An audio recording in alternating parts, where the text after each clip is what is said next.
السلام علیکم ورحمۃ اللہ وبرکاتہ۔ یہ تعزیتی خط حضرت مفتی صاحب نے لکھ کر بھیجا ہے اور میں اس کو پڑھ کر سنا دیتا ہوں۔ بسم اللہ الرحمن الرحیم، نحمدہ ونصلی علی رسولہ الکریم، اما بعد۔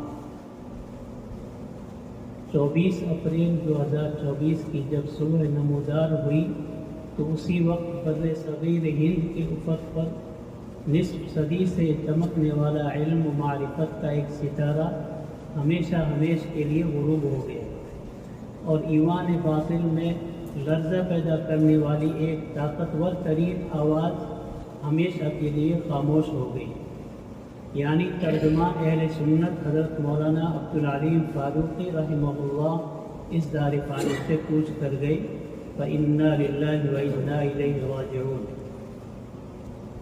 حضرت مولانا فاروقی رحمۃ اللہ علیہ نے اپنی عملی جد و جہد کے جن کاموں کا انتخاب کیا وہ انتہائی کٹھن اور مشکل تھے۔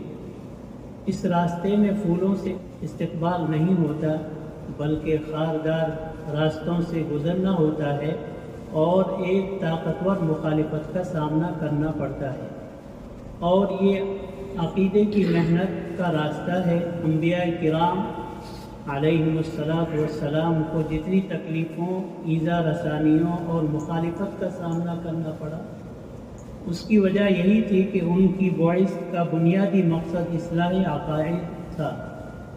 اس راستے میں اپنی ذات کو خطرے میں ڈال کر تحفظ دین کو مقصد بنایا جاتا ہے۔ مولانا فاروقی رحمۃ اللہ علیہ نے اپنے والد ماجد حضرت مولانا عبدالسلام فاروقی رحمۃ اللہ علیہ کی وفات کے بعد اپنے بڑوں کے نقش قدم پر چلتے ہوئے سر سے کفن باندھ کر اس راستے پر قدم رکھا، اور پھر پوری زندگی دامے درامے قدمے سخنے ہر لائن سے اس عظیم مقصد پر صرف کر دیا۔ ان کی جب کبھی بعض سخت فیصلوں سے ان کو روکا جاتا اور ان کے شخصی نقصانات سے آگاہ کیا جاتا تو وہ یہی فرماتے تھے کہ تحفظ دین کے مقابلے میں میری ذات کی کوئی حیثیت نہیں۔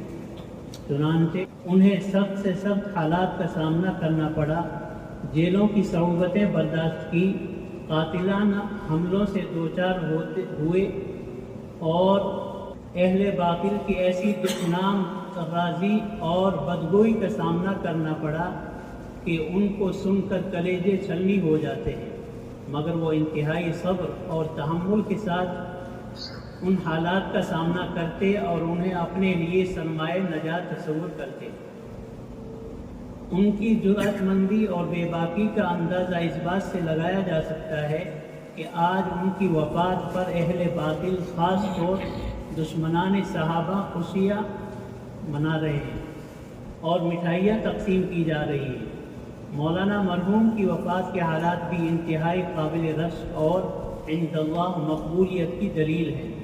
سخت تکلیف و علالت سے دوچار ہونے کے باوجود وفات کے بعد جب چہرہ انتہائی نورانی اور بارونق تھا، جیسے مسکرا رہے ہو، کئی دن سے کہنا شروع کر دیا تھا کہ میرا بلاوا آ گیا ہے، حضور اکرم صلی اللہ علیہ وسلم مجھے بلا رہے ہیں۔ اس دور ان کے اہل خانہ میں سے کسی نے خواب میں دیکھا کہ حضور صلی اللہ علیہ وسلم تشریف لائے اور حضرت مولانا مرحوم سے مصافحہ فرمایا۔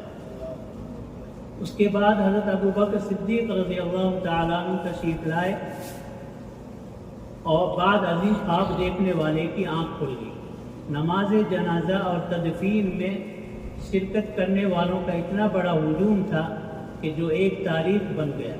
جنازے کے اس مناظر کو دیکھ کر امام احمد بن حنبل رحمۃ اللہ علیہ کا تاریخی مقولہ یاد آیا کہ ہمارے اور مخالفین کے درمیان حق اور باطل کا فیصلہ ہمارے جنازے کریں گے۔